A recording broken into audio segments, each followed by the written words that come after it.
In our instant gratification world, it can be hard to understand that it takes years to completely recover from a natural disaster. Much of eastern North Carolina is still rebuilding after Hurricane Florence hit the coast in September of 2018. And tonight's Buckley Report shows us the challenges we now face recovering from a significantly worse disaster in Hurricane Helene.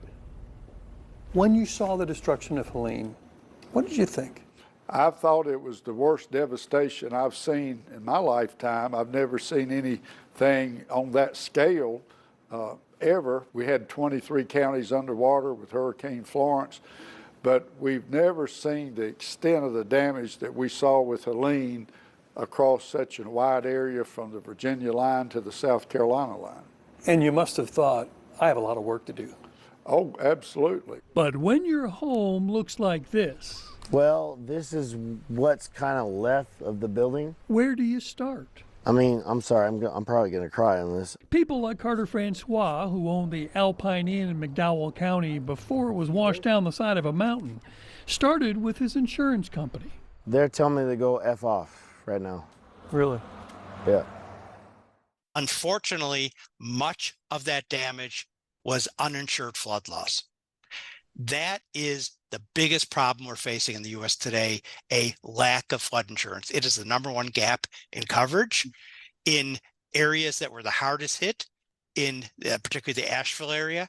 Less than 1% of homeowners have a flood policy. Yet we saw catastrophic flooding. We have a list of names. Relief agencies like the Red Cross were on the scene almost immediately, providing the things that got people through the night and the next day. There you go. But they are essentially a triage organization. They don't rebuild. For that, most people started turning to the federal government. Congress appropriated $9 billion for Helene recovery. Estimates are that Helene did $60 billion in damage. So the questions are, first, where is that money? Do we know? Yes. So that money has been appropriated. It was directly appropriated, authorized and appropriated. There is a large missing number there from where we are today to where ultimately we need to go to fully recover from this storm. And the model within the federal government, which I think is important for everybody to realize, is that disaster relief is locally executed, it is state managed, and it is federally supported.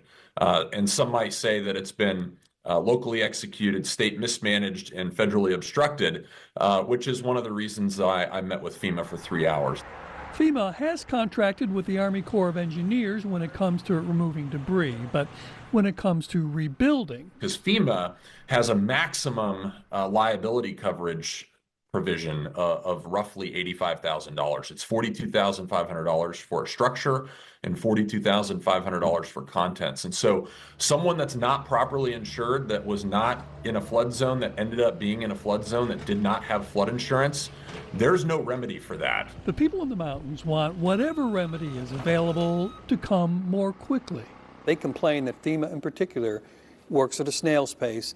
The people up there feel as if, to some degree, the insurance companies could move faster too. Can they? Well, anything, I agree, anything in government, whether state government or federal government, is too slow to suit me. But there is a process that has to be followed, and the insurance companies, the insurance companies are not charities, so they have to justify things, but I've witnessed the companies actually issuing checks right there in the parking lot, and I've never seen any quicker response than what we've seen with Helene. Leaving many people's last option as a low-interest loan from the Small Business Administration.